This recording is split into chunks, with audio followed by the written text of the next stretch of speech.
This is fucking great, man. Yeah, you like it? Yeah, I do. I mean, you've been to all the podcasts, so that's a big compliment. Yeah, this is really fucking nice. I always aspired to be Rogan of the UK. We all did. So I was like, let me get a big fucking table. No, Rogan's table, his initial table was pretty close. Tommy and I were talking about it, and he was like, I think you should get out of the couch game and get a table. And I got a table, and I found that my interviews, I'm not as relaxed. Oh, really? You feel it's a bit more formal? For me. But I enjoy being interviewed on a table more, personally. But I found that I don't let them talk very much, and I'm on top of them, and I'm not very relaxed. And I'm nervous that they're not doing well. Really? Yeah, so I and this is why I'm such a fan of this space. We just bought a house and built out a whole podcast studio to make it a little more homey, a little more relaxed, a little more casual. Because that was my first podcast studio. Man, I get so fucked up with podcasts because my first investment was like roughly $800. Really? $800. I remember getting paid my first ad sales read and being like, dude, this is the best business plan I've ever. $800. I'm getting $1,500 an ad read. I did 5 ad reads the first day. My money on Travel Channel was $7,000 an episode, and I looked at my check and I was like, 5 ad reads. I was like, I just made the same money roughly that I made on Travel Channel. I'm not paying agents or managers. I didn't leave my house. My investment's $800. I go, this is fucking. I feel like I moved to San Francisco and I'm selling blue jeans. There was already did Hurt Bert you're talking about. So Hurt Bert was the first thing I ever did. Yeah. Well, I did a show called The X Show, and on The X Show I did a segment called Hurt Bert, where I took dangerous men's jobs, and then FX said, let's just do that show. And so then we did Hurt Bert, where I was an MMA fighter. I fought a bear. I swam with great white sharks. There was the bull one as well, right? Dude, I got mauled by a bull. That was the fucking worst. That was when I realized they didn't have my health and longevity and interest. Yeah, they didn't give a fuck about you. I'm such a dickhead. I was like, oh yeah, the name of the show is Hurt Bert. If I don't get hurt, we don't have a show. Yeah. So I got mauled by a bull, broke my legs, broke my leg, broke my foot, and broke my ribs. I don't think you give yourself enough credit though, podcasting wise, because I just watched your Louis C.K. one. Yeah. It was amazing. I talked over him the whole time. No, you guys had like a great back and forth. It was beautiful. Well, because he plays well with you. And a lot of the comments were like, he's a great foil for you. Yeah. Do you know what I mean? I work well with guys like Louis and Tom. Yeah. Louis and Tom are very, very, very similar. I can tell you. They're very similar dudes. Very fucking similar. Yeah. Tom likes to jerk off in front of... No, I'm kidding. Is that an elephant in the room when you're talking to a huge comedian who's had a scandal? Are you like...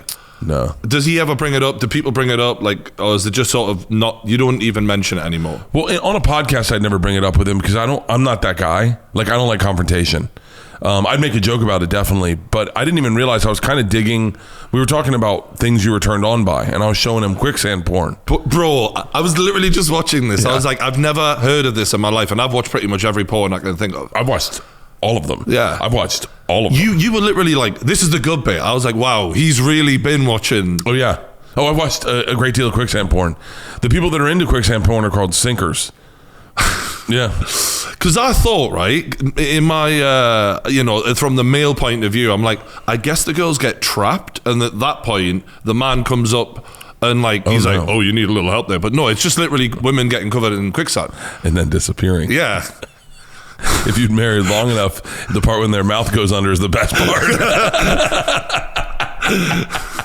No, it's this guy. I got into a genre of porn called down blousing, where it was just all it is because I get the fakeness of porn takes me out of it. Yeah. Like when you hear a girl like, you like that, daddy? No one talk. I mean, girls I have sex with, my wife doesn't talk like that. Down blousing was so cool because it's a girl in like her husband's shirt, loose fitting shirt, rubber gloves, and she's just cleaning the toilet, talking to you about your day with no bra. And she's like, so later today, you want to take the kids up at soccer? Or do you want me to? And you can see her tits. It's the part that turns you on in real life. And that's what I connected to. That makes sense, yeah. Because I remember watching like those mom porn videos where they come and they open the door and they're like in a dressing gown where their huge tits are like exposed. Those are the sexiest moments in life. Yeah. Is when, And I can still think. I think of things. There's times in my life where I go, and not a pervert, but like where a woman has leaned down and accidentally you see her boob, and you're like, and you just get a glimpse. You avert your eyes. You're not like but you're like, whoa, that's so much hotter than any porn anyone's ever gonna make. We're not allowed to talk about that as men because apparently that makes you a pervert. Like people forget, in order for us to even still be here as a species, we need to be attracted to women. So if a woman bends over right in front of you at a gym, it doesn't make you a pervert if you notice it. Like if you keep harassing her, then you're a pervert. Yes. But we're allowed to notice things. You're allowed to see a beautiful woman and go, wow, she's gorgeous. Yeah. And then, I mean, just don't make a meal out of it. Yeah, you know, like, I mean, I think that most regular guys understand that. And then there's guys, I've seen them, like guys who are, I had a manager one time who just anytime a girl walked by, he'd be like, look at that tits on that one. And you're like, I'm like, what? I don't even want you to be my manager. Do you ever think about my career? Like, all you think about is tits. I'm trusting you with my fucking future. Yeah. And all you think about is tits. God damn it. So, but one time I got a lap dance. This is my favorite lap dance I've ever gotten. Okay. So, we were in Fort Wayne, Indiana, and we get done a show. We go over to this, I wish I remember the name of the strip club because it's so great. Manager's at my show. He's got girls with him. He goes, why don't you come over, just have drinks, whatever you guys want. So we go over, the whole crew. It's our last show of the tour. And I love lap dances. I love lap dances. I love lap dances. I love lap dances, but I love strip clubs mostly because I grew up in Florida. That energy of a strip club is fun. You know, it's like, I don't know, cigars and guys and fucking girls are naked and drinks and everyone's having a good time. Everyone's inhibitions are a little let down. And so we go there and I get all the guys lap dances. And I usually don't get lap dances because people can see you, and then if they are watching me get a lap dance, they'll videotape it, and I just kind of avoid them lately. Yeah. So this girl's walking out. She's fully dressed. It's snowing, and she's fully dressed, and she sees me, and she goes, "Oh my God, I'm such a fan. What are you doing here?" And I said, "I just had a show. I met and the owner, there's managers there. I met him." She goes, "Ugh, if I had known you were coming over here, I wouldn't have cut early. I would have stayed. I would love to have given you a dance." And I said, "Actually, the dance I'm looking for is for someone fully dressed." And she's like, "Huh?" I said, "No, let's do a lap dance, but I want to see you go from," she's in a snow coat, a hat, gloves. She's getting ready to go out in the weather. And I go, "Let's get a lap dance like that." And she goes, "Okay." Because I've always had a bit about trying to connect to the reality of sex. And as opposed to, you go to a strip club, they're half naked. She got so uncomfortable. She like had to sit down to take her boots off. And it was the funniest fucking lap dance of my life. The irony of you complaining about people having too many clothes off. I know. I've literally seen your asshole multiple times, mate. Yeah. And I've only just met you, but I watched this, the Cavan series. Yeah. The amount that your ass is out is crazy. But also, while we're on the topic of strip clubs, they do vary. Like, I've been to some good ones. I've been to some horrendous ones. Really depressing. You wipe your feet on the way out. Like, you're like, why did I even bother with this? This is like, I'm actually feeling sorry for these women here. Yeah. Yeah. So I've run the gamut. I lately have gone way more than ever because we've been on the road in Europe. Yeah. So we went in. Is your wife cool with that, though? Yeah, she didn't give a shit. Yeah. I mean, but I'm not doing anything. Yeah. You know, like. Yeah, but you know how some women can get real pissy. You know? Some women do. My wife doesn't. My wife. I mean, look, my wife knows where I'm going to land every day. I don't think anyone has any illusions of me. I mean, look at me. Do you think anyone's fucking? Hey, bro, you're a high value man. You're doing well. People love you. Yeah. Well, my wife knows me very well. I have intimacy issues. I have a lot of issues, and my wife knows I'm terrified of disease. Like, so, I think if I cheated on my wife's first words would be no fucking way. Really? Oh yeah, there's no way she'd believe it. She'd be like, no fucking way. Mate, you're so open about your relationship with her. It's great. Like, it makes me feel like I know you so well. Yeah. Like, and that's part of the thing about you. People, we love you because we feel like there's nothing we don't know about you. Well, it can be problematic because I overshare. Yeah. Everything. But I don't know. I don't know the boundaries. I just don't have them. You know, I was like. There's secrets Tom won't tell me because he knows I'll just tell it. Like, I'll just tell it. I don't have a filter, but not like, I don't know. I wish I could dial it back. There's times that, like, I remember when I shared my youngest daughter's period story on Conan, and I didn't run it by her, And I was like, and then I got home and I was like, fuck, does he think that's gonna upset her? And Leanne's like, you didn't ask her? And I was like, no. I go, it's a great fucking story though. And she's like, you might want to tell her. And so I told her, I said, hey, the period party thing? And she was like, yeah. I go, I told her on Conan, it killed. She was like, what do you mean you told her on, what's Conan? And I go, you remember the big redheaded guy you met at Comic-Con? She's like, yeah. I go, that guy? I go, it's going to be on TV tonight. You should watch it. Wow. And she was like, it's on TV? Fuck. And she's in like fucking 6th grade. And so I played it. And at first, she was like, you could tell she was a little uneasy. And I was like, I fucked up as a dad. I really fucked up. But it's a good story and it's got good heart. It's about a little girl having issues with going through that period of her life and then conquering it and taking ownership of it. I was thinking about this about you because it's a beautiful story and you come across as so wholesome in that, and it, but equally, if I'm your family member, I'm worried about being content. Yeah. Because when your wife came on the cabin, when she's ringing you, like at first you're like, oh, it's his wife, I get to see what his dynamic is like with her. But then like about 5 minutes later, I'm starting to remember all the stories that you've told about how she looks when she's sucking your dick. And then I'm realizing like, you've got in-laws. You've got children. I thought about that last night. Yeah. Well, I mean, there's the girls now are at an age where like my last special I just shot for Netflix, they screened it. Like they were like, and there was one joke that I really loved and I was like, pull it out.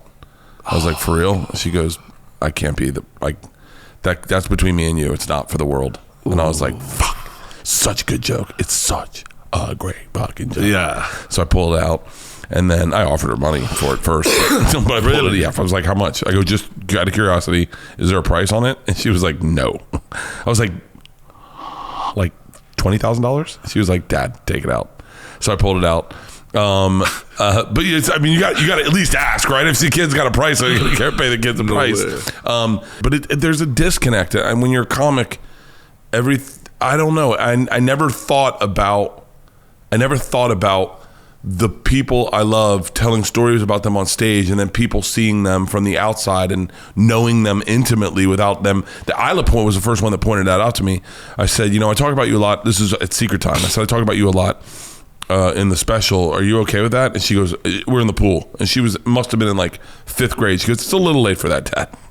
Yeah. And I was like, well, I just want to make sure you're okay. She goes, I'm fine. I know they're jokes and I know that it's all good and I know you love me. She goes, my only problem is I don't like people who don't know me knowing who I am. And I was like, I never realized how valuable anonymity is. Like, especially when you're a kid, to not be the kid everyone's looking at going, that's her. That's the kid. That's her dad's Bert. But in LA it's a little different because everyone's got that dad. Like there's 20 of them in her class. 20 dads that are like me that, and there's 20 dads that got lit up for Me Too. There's 20 dads that got lit up for cancel culture. I mean, there's like, it's really, it's complicated. There's, it's LA. It's fucked up, What about like the wife and that? Because the dynamic with her seems quite interesting. Like It must be like for her. I think how does she? There's a joke that you make about her having an Elvis face when she has an orgasm. That fucking killed me. But then I see her on screen, and I'm like, all I can think of is this Elvis idea. She does.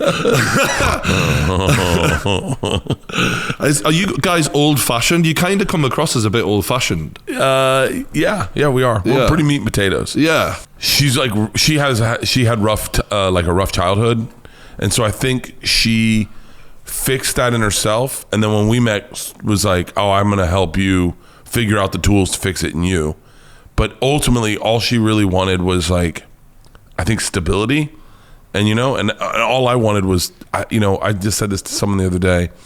I dated girls, especially like in New York and LA, that would look past you when they talk to you. Oh, right. Yeah, like they're just like seeing who else is in the room, like, and I never liked that. I wanted social climbers. Yeah. And they weren't dating you for the right reason. My wife, when I dated her, all she cared about was talking to me. And like, she didn't give a fuck if we went out, if we got pizza, if we watched a movie. She just wanted to be with me. Like the idea that that's it, man. Yeah. That's her when eyes landed center on my eyes. Yeah. And I was like, oh, I remember thinking like, I could be with this chick for the rest of my life. Exactly. And then I fucked it up. I got into a fight with one of her friends and an argument, and and I couldn't write my boat, and I was still bothered by it. And then my wife's like, let's take a break. And then the second she said that, I went, oh, I fucked this up. I need that woman back. Like, that's the one for the rest of my life. She's like the good person that has there's no flaws there. She's just good person. When someone's willing to give you 100% like that, and also has your best interest at heart, and you come across as a fucking lunatic sometimes. A lunatic. So you need that good, she will always tell me the right thing, the true thing, the trustworthy person. Oh, and it hurts. It hurts a lot. Like, she's brutally honest with me. Oh, really? Like, brutally fucking honest. I mean, to a flaw. At times, I think I want to be like, I've said to her, you don't have to tell me the truth. Like, you can just lie to me and it'll I won't know the difference. Adversely, like, I'll give you an example. I did a show at the Rose Bowl with Tom and Jay Leno. It was when I was doing the outdoor venues. Now, I had done so many of them at the time. During the pandemic, I was doing drive-in movie theaters. If you had never seen one, you'd have a hard time understanding if it was good or not. Mm-hmm. Does that make sense? Okay. Because everyone was out, it's outdoors, everyone's socially distanced or by their cars. Oh yeah. So the laughter isn't like a comedy club. Yeah. But you could definitely, once you did enough of them, you were like, that one delivered, and people had a good time. They were getting out of the house. What you were offering people was so much more than just a comedy show. It was an idea that they got to get out, especially in LA, and especially all over the country. So we get done the show. It's huge. It's like fucking 3,000 cars. It's fucking massive. Now, mind you, that's also like a quarter of a mile back. Okay, everyone's in their cars.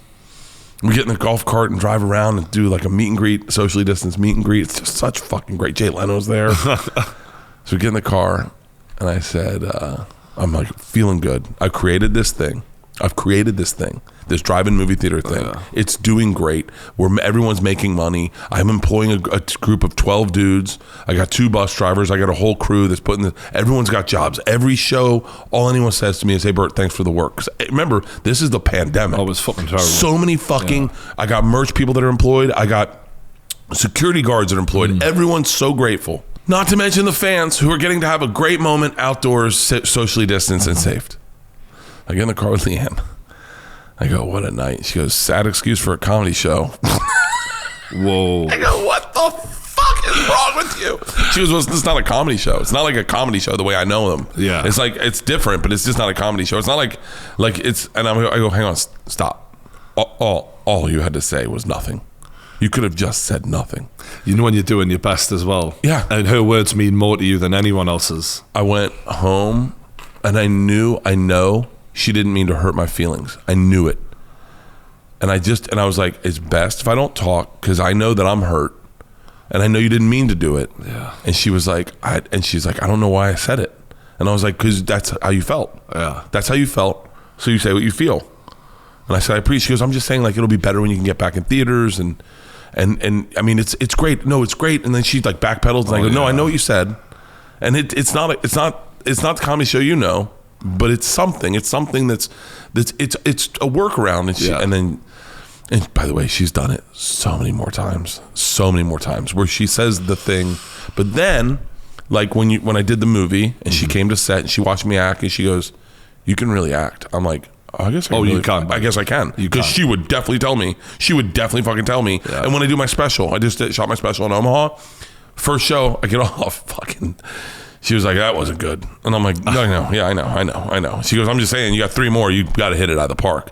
Do the second show, I murder her. She comes out. She goes, that was the show. And I'm like, okay. And then I actually go to bed going, I got it. I got 2 more shows. I'm good. This is going to be great. I know that she'd tell me the truth. And you want that, it just hurts. Trust is the basis for all good relationships, and you guys have it, clearly. We definitely have trust. I mean, look, I know for a fact she would never cheat on me. Yeah. I mean, I say to her all the time, it's because I don't know, I was never a guy my longest relationship was like 5 years. And I was like, can you believe I still love you? Like, isn't that crazy? Yeah. That I look at you and I still love you? Like, most guys don't. Like, most guys bail at this point. But I go, I still fucking love you. Yeah. Or they get bored and just stick it out because the alternative is loneliness.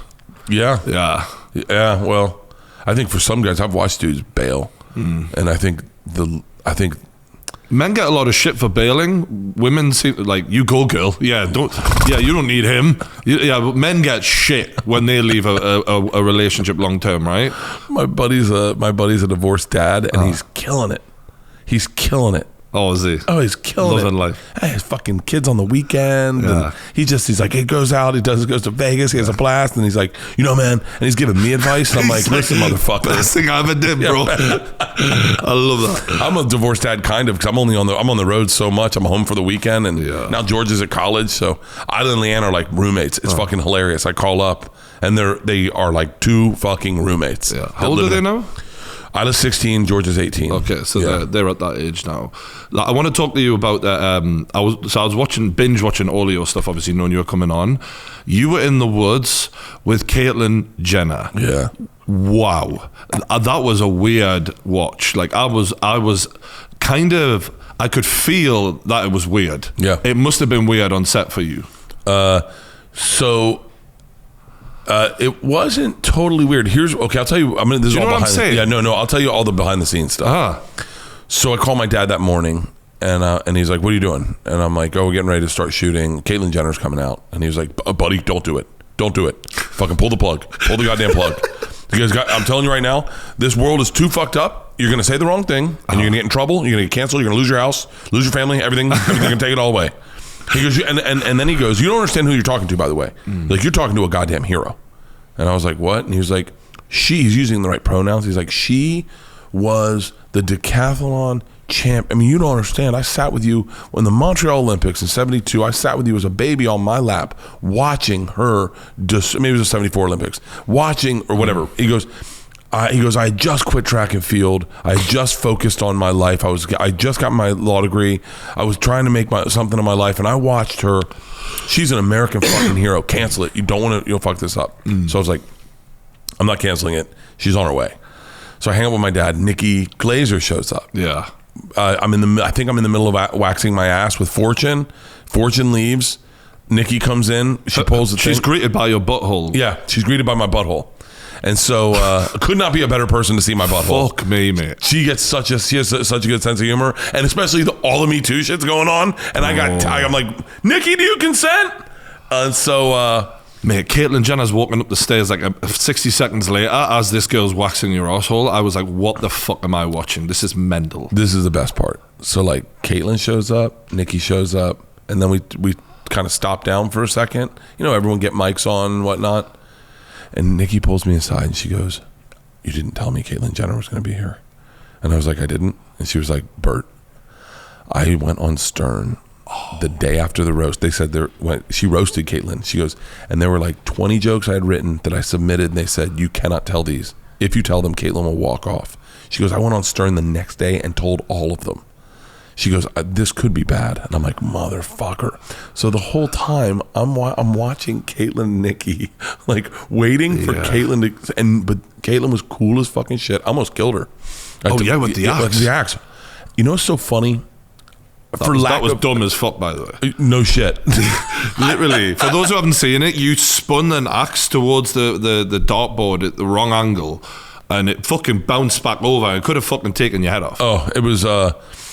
But then we're all sitting there, and my dad fucking calls me, and I'm like, "Oh." And we have, and I think that's the beauty of that show, at least, is, and it's the beauty of podcasting also. And I think the reason that show is successful, and I think you'll see this, is that it technically was just a podcast. It was technically just a podcast where you did shit. Yeah. I mean, you literally shat at one point when Bobby Lee shoved the tube up your ass. Yeah. Oh yeah. I shat all over the place. Yeah, but my when we casted it, so when we were looking to have people come out, they were looking for like big name celebrities, and I was like, Bobby Lee's great, and they're like, "Oh, okay, Bobby Lee," and I was like, "Yeah, Bobby Lee and Donnell would be great. Nikki's great, Fortune's great, Miss Pat's awesome, and like Joey, Tom." Oh, I was like, all these guys, you don't have to cue them.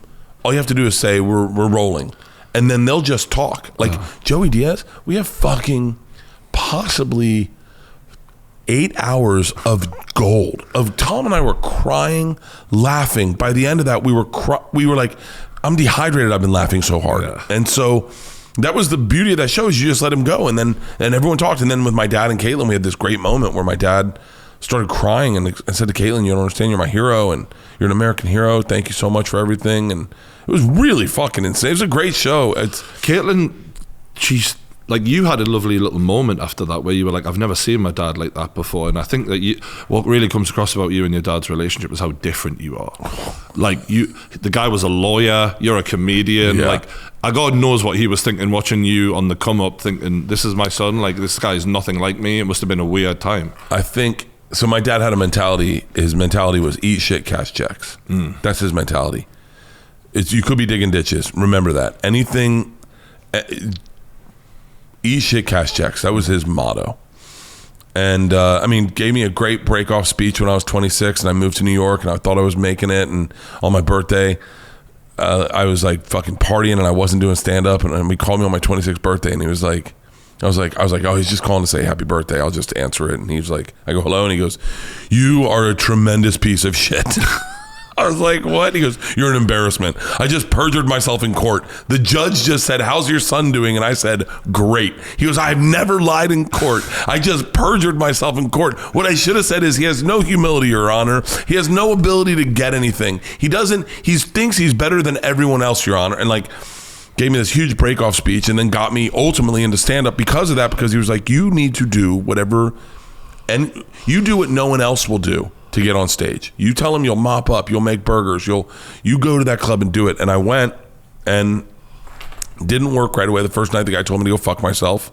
Called my dad, and he goes, great, that's how life works. That's how life works. It's called adversity.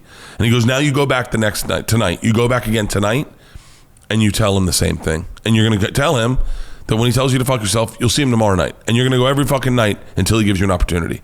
And that's how life works. That's what a man who wants something does. And so I did it. And then the second night, the guy was like, are you being serious? I go, look, man, here's the deal. Yesterday was my birthday. My dad told me I didn't deserve a party. Like, I was like, wow. I was like, my dad hates me right now. And I'm going to be coming every fucking night because my dad told me to, until you give me an opportunity. And the guy's like, all right, if you bring in 25 people by the end of the night, I'll let you go on last. And I was like, for real? And it worked. And then I got in stand-up 6 months later. Will Smith discovered me, and then and the rest is history. And now my dad had taught me humility, all these great things that like eat shit, cash checks. So I started working for Travel Channel. I'd work the road. I never, like, whenever they lowered our rates on the road, I'd accept it, and I didn't fight it. I didn't have an ego about anything. I was like a good employee. I was just like a fucking earner, you know? Mm-hmm. And I had a family. And then towards the end of my Travel Channel career, Rogan and Burr have pulled me aside and said, your TV show sucks. Like, it's horrible. Like, you're a much better comic than you are on this show. It's not who you are. You should quit that show, focus on your podcast, focus on stand-up. I remember them saying, what's your nut? Like, what do you got to make a year to like keep your family afloat? And I told them, and they're like, yeah, we can help you get that. Like, we'll help you get ad sales. We'll help you. We'll come on your podcast. We'll boost your numbers, and then we'll get your numbers up. We'll get everyone to come on your podcast. We'll help you out, and then we'll get you that. And what then, is it like to have friends do that for you though? Like, that's so special.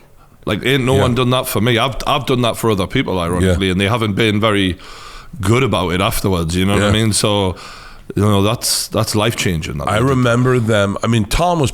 I mean, I say this in all seriousness. Tom was probably the most integral person in getting that done, because whereas, you know, Bill and Joe would put me on. I've been on Joe's podcast. I don't even know how many times, millions of times. Yeah, he put me on. If I had anything, he put me on. I remember doing it back-to-back days at times. Yeah. And doing 5.5 hours, and him just glowing and saying nice things when I wasn't on there. Oh, I love his pod, whatever. Tom was the most integral. Tom was very specific, and he was like, we need to get you to 50,000 downloads per episode. If you can get to 50,000, then I get you $1,500. And I can set you up with an ad salesperson. And then he introduced me to the ad salespeople who I'm still with to this day. And he's like, you got to get to 50 and keep it at 50. It's got to be always at 50. And he gave me so much great advice, and then got me there. And then once I got there, it just kept growing.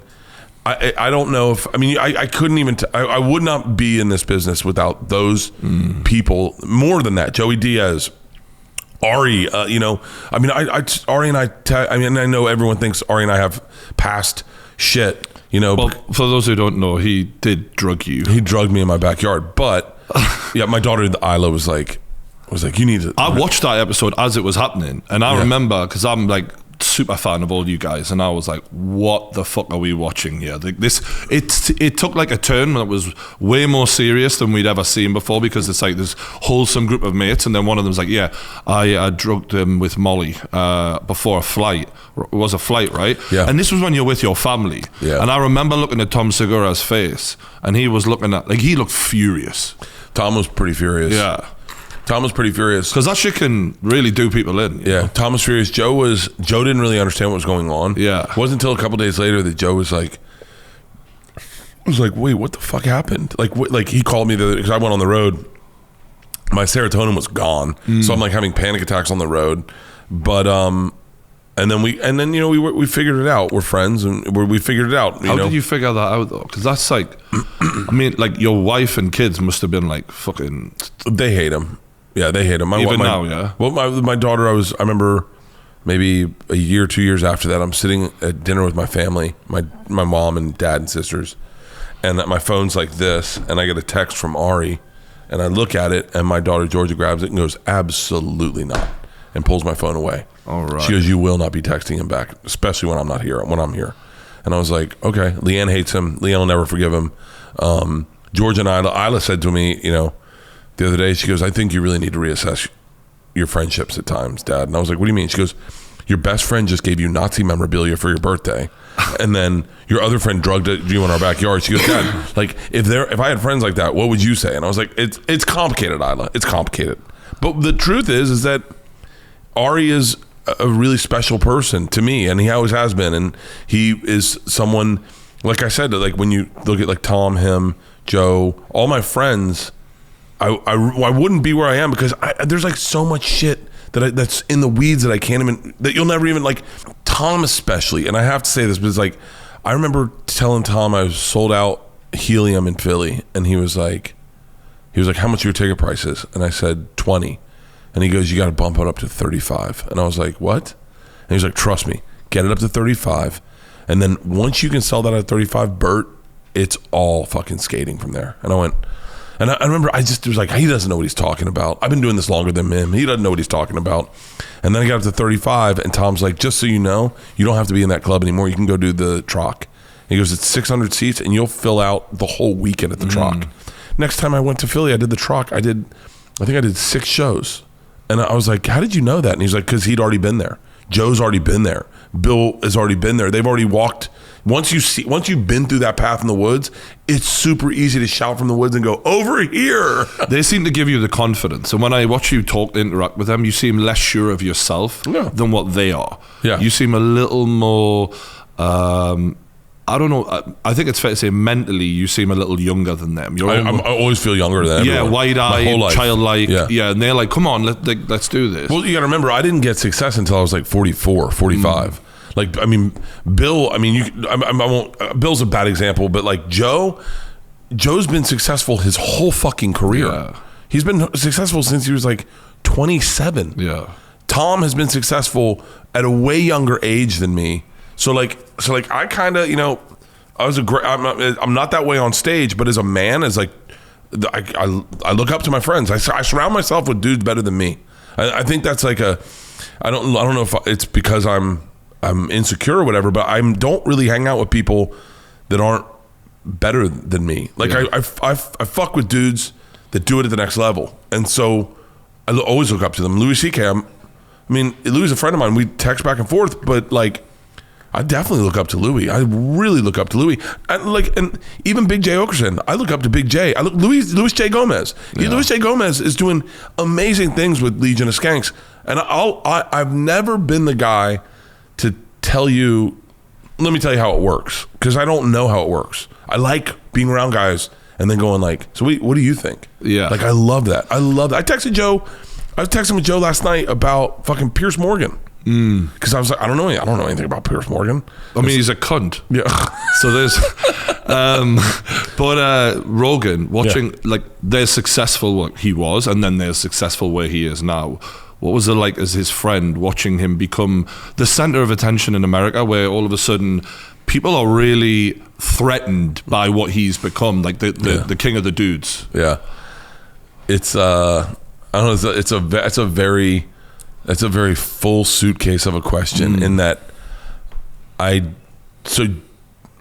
he was getting cancelled weekly. Practically. Yeah, it's so funny. One of the times he was getting canceled pretty hard. He called me, and this is the kind of guy Joe is, and I complained to him about something going on in my life. That's so you, by the way. Honestly. And then halfway through, I was like, "Oh shit, man, how are you doing?" And he goes, "He seems so like he's man. I don't know. He's a different dude. He never seems fazed by what is going on. Not at all, because he is the most curious human being I've ever met in my entire life. He is genuinely the most curious man I've ever met. He is the best friend you could ever ask for. I mean, to the point where it's like you can't say things you want around him because they'll show up at your fucking house. Oh, okay. Like that, like legit. You learn that. And then there's dudes that see it and then they ask for it and you're like, oh, fuck those guys. But that's who Joe is. He's generous. I remember one time I was at Madison Square Garden and he was in Madison Square Garden. He was doing the UFC and they have a 5,000 seat theater there. And so I was doing the theater, 2 shows, and Joe's in the fucking arena and I wanted to go watch the fights. So I text Joe and I was like, hey man, are you here? Because I'm here. I'm at the thing. And he was like, dude, fuck yeah, let me know. And immediately I was like, oh, I'm going to buy tickets right now. Because I know Joe, who's getting ready for work, will fucking be like, let me get you tickets. Hang on, we got to get Bert tickets. And so I fucking real quick, I was like, someone buy us 10 tickets. Just buy them right now so that when he texts back, I can tell him I already have them. And he was like, what do you need? And I was like, got them. I already got them. And he was like, oh, tell me if you need any more. And I was like, I'm good. Thank you, brother. Like immediately, that's who he is. You know, when you talk about being curious, I think that's what makes him such a great podcaster, because if you look at him 5 years ago, he's a different person because he's absorbing information at a rate that's like, remember that Batman movie where the Riddler's absorbing all the knowledge? Like he's like that in podcasts. Like he just takes so much on board. I don't know how he does it. I don't know how he does it. I listened to him and Jordan Peterson the other day, and I'm just like, I'll never have Jordan Peterson on my podcast. I don't know what the fuck to say to that guy. I've had him on, and it is like you have to pin him down sometimes. Like he is like, all over. But I was like, Joe is just an amazing guy. What's interesting, the interesting thing about Joe is I remember watching his podcast blow up and watching it in his amazement, because I don't think he saw it happening. So remember, we were there when it was Fleshlights. Oh, like, I remember we were all that. there at his house. I remember. His kids would be running around. His wife would be chasing his kids. Yeah. You'd go to the backyard and smoke a joint. Go into his office. His phone landline would ring. He had phones in his house. Yeah. And then he'd be like, grab a fleshlight. Then you'd leave. And it was like, I remember watching him going like, he's like, hey man, are you getting hit up online a lot? And I was like, I don't know. And he's like, where's your Instagram or your Twitter going? And I was like, yeah, it's blowing up. And he was like, yeah, man, a lot of people listen to that episode. Like, really, like, I remember watching him say it like, hey, did your book do well? And I'm like, yeah, why? He goes, are you selling tickets? Because, like, when I have you on, you're not, like, these numbers are, like, crazy. And then he would, like, you'd see in his eyes, I won't say real numbers, but he'd be like, that episode got 10 million listens. And you're like, what the fuck? I remember him talking about ad reads, and he was like, telling me his number per ad read, and I was like, when you talk for 1 minute, that's what you get? Yeah. And he was like, I know, right? Like, but you could watch the amazement in his eyes. I was with him the other day, and we were in Texas getting stem cells, and with my parents, oddly enough. And so we get in his car and his truck, and I go, hey man, what's the difference between like 10 million and like 350 million? And he looks up and he goes, I don't worry much. He doesn't seem motivated by that. I don't worry at all. I think that's why he's the perfect king. Yeah. Because he doesn't really want to be that.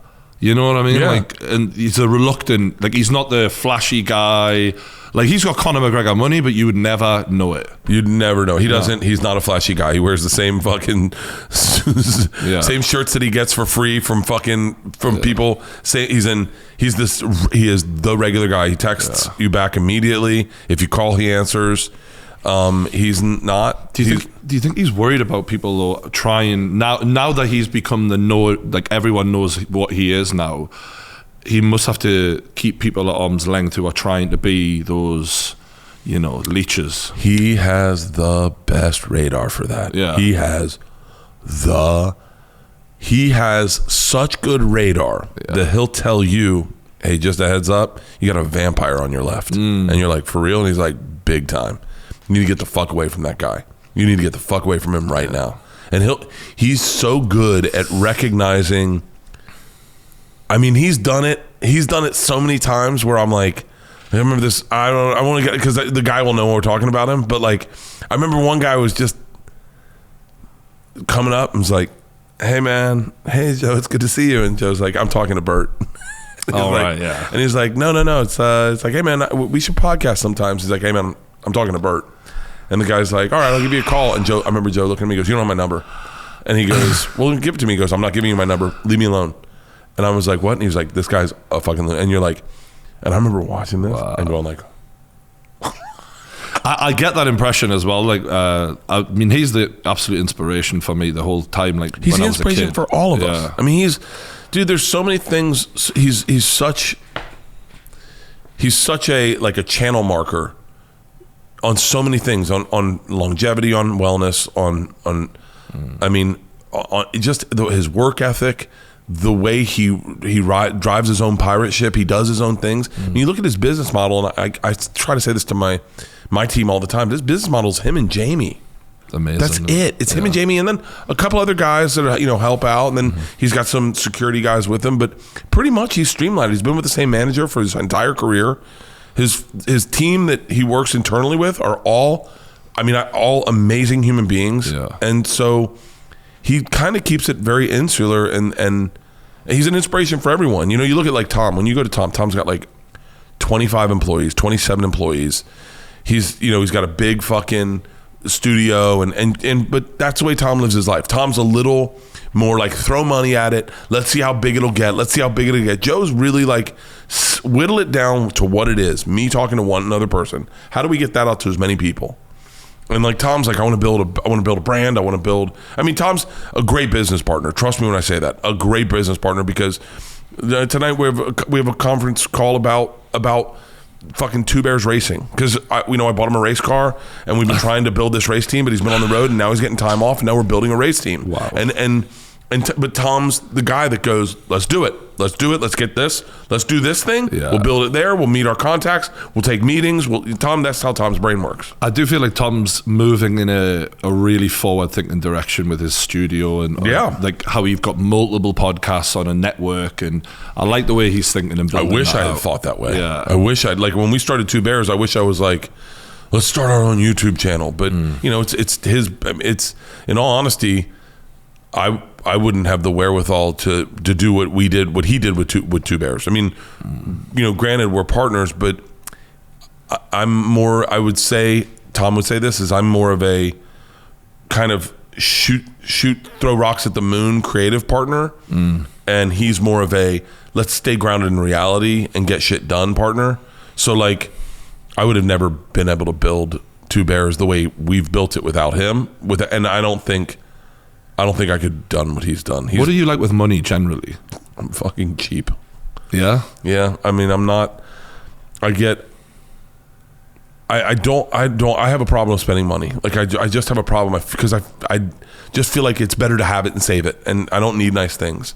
So like I know I have a nice car, but I don't know exactly what car I have. And I know people have told me what it is. It's like the bigger Mercedes. Okay. But Tom hit me up with his car guy, and I forget his name right now, but he's a nice guy.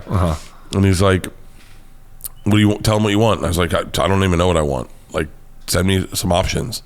The guy sent me a couple options, and I liked one. I liked white, and I liked the interior. That's all I knew. I liked that it's a chocolate interior. I thought I feel like cool, like a cool older man. I like that. And so I got it, But someone's always like, what car do you have? I remember Brendan Schaub was like, what kind of Mercedes do you have? I was like, I have no fucking idea. I don't, like, my wife doesn't have a problem spending money. You know, funny old thing. Yeah. She just bought this house to build this podcast studio, and she is building it out so it looks amazing. All I see is a fucking money hemorrhaging out. Yeah. That's all I see. That's all I fucking see. You're a hard worker, though. That's one thing you definitely got from your father. Yeah, hard worker. Very hard. I mean, like, I just work as much as I can because it's like, I remember when people didn't want me to work. Like, no one gave a fuck. Yeah, because getting successful at 44, you said? 44. So 6 years ago, I posted the machine story on Facebook. Yeah. And so 44, 43. Yeah, 44 is when I started selling tickets. And does that make you feel like you have to maximize it and just work your balls off now? Yeah. Yeah. I mean, I always feel like it's going away. Like, I just looked at my ticket sales for. I'm weird. I won't open bills and stuff. Like, I don't look at bills. I don't look at fucking mail. I don't open emails. I'm bad with emails. Yeah. And so I get tickets. It's like getting infected with it. You can't be funny when you're stressed. I agree. Yeah. 100%. People, I try to explain this to people around me. I'm like, I need you to just do this. Yeah. Because if I start getting clogged up with that, I ain't going to be able to be the best me on camera. Yeah. I operate. I'm a very like soft spirit, and so you are. I'm very soft. I'm very soft, and so very.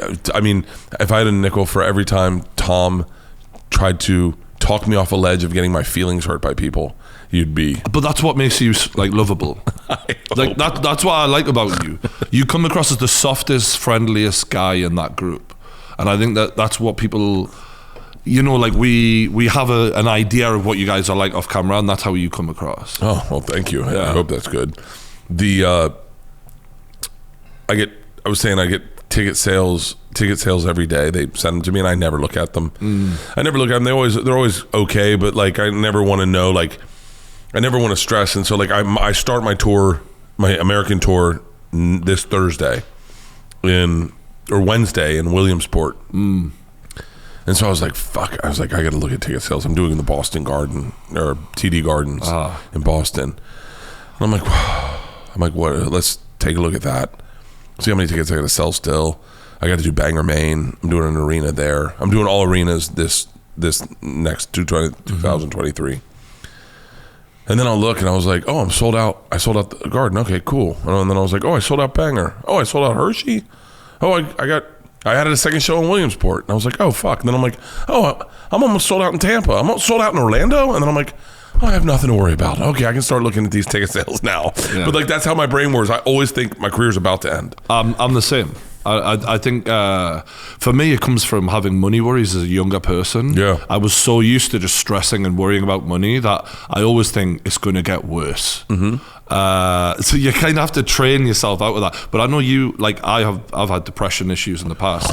You've talked about anxiety, OCD. Yeah.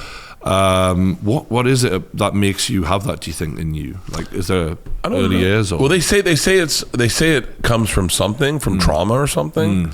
I was always afraid of tornadoes as a kid. Like, weather freaked me out. Yeah. Because I grew up in Florida, and so like thunderstorms, lightning. I mean, I have such a real fear of lightning. You have no idea. Like, I shut down. Really? If I can't be outside. I can't be outside. I wouldn't say most kids in Florida are like that, but like, I can't be outside in lightning at all.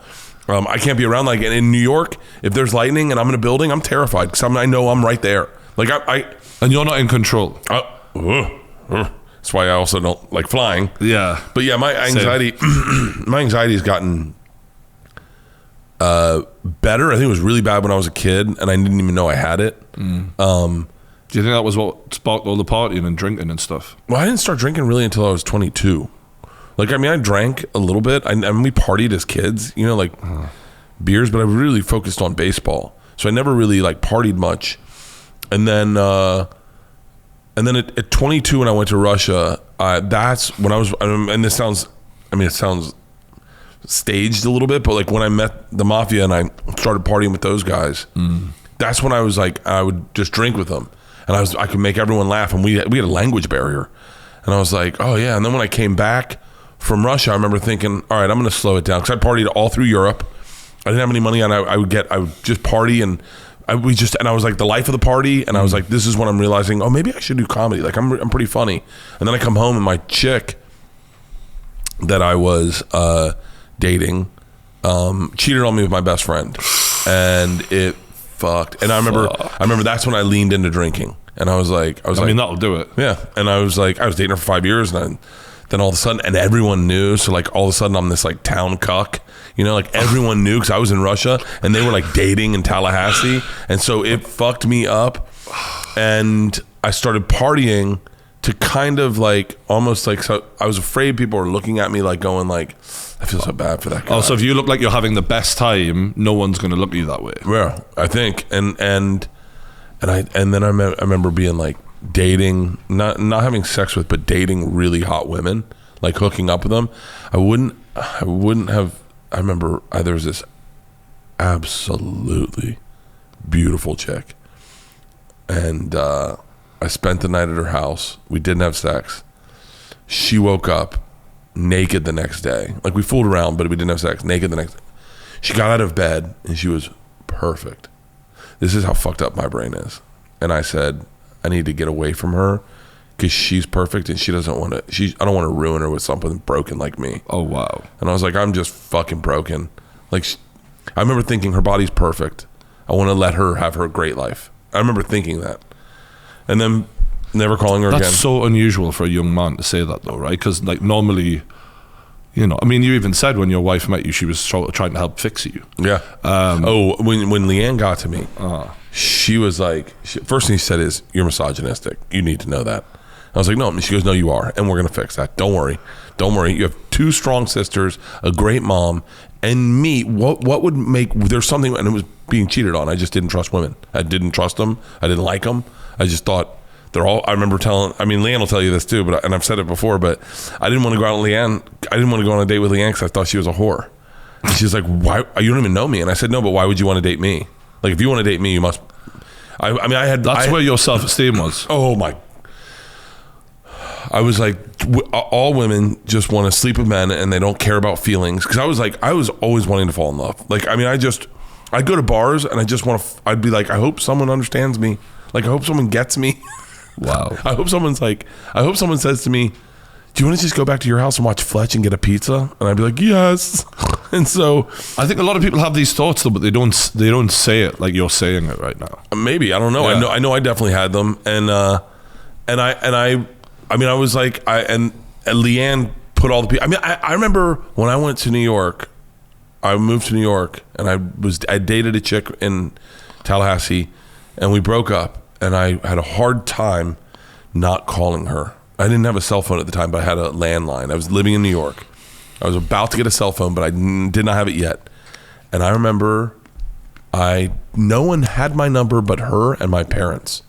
And I remember unplugging my phone and going, I'm going to take this Band-Aid off the hard way. I'm going to get over this chick, and then I'm going to fix myself so that I believe I can deserve a chick. Like, because I'm going to be single. But I remember thinking, the only way I deserve a chick is if I have money and I have success and career. So I just stayed away. I mean, it's the only reason I haven't had sex with a lot of people is because I literally had 2-3 girlfriends my entire life, and then I stayed away from women. Just goes focus on my career, focus on my career, focus on my career, focus on my career, and then a couple more, and then I met Leanne. That's really healthy though. Not enough men do that. Like a lot of bum men out there just try and latch on to a woman and hope that they carry them, or like they don't realize like you have to be proud of who you are before a woman's gonna value you at all. I would say things to myself like, and this is so fucked up. I would say to myself, right before I met Leanne, I said, I wouldn't date the woman that would date me right now. I didn't like me. And I was like, I'm overweight. I don't have my shit together. I said, I want to get myself so that all the fucking numbers are up. Mm-hmm. Like that I look good. I remember going, I still have my hair. My teeth are okay. Like, I just need to lose some weight. I have some money. Mm-hmm. I have some money. Like, just get all these things up. And be healthy. And like, And I got all the things up. I mean, you can find the picture of me when I met Leanne. Type in skinny Bert. I'm like, I look good. I have a great house. I have a great car. Yeah. I'm working. I'm doing stand up. My teeth are in my mouth. My hair is still in. I mean, all this is working for me. And then I met Leanne, and I was like, I met her at like I'm talking fight day weight, just fucking ready to go. I've been eating clean for 13 weeks, but I remember thinking that like I want to get to there so I can find the girl forever, and then I'm good. I'm out. What were you looking for in women when you were in those young years? Like that girl who cheated on you? Not Leanne. I was looking for blonde, big tits, tan.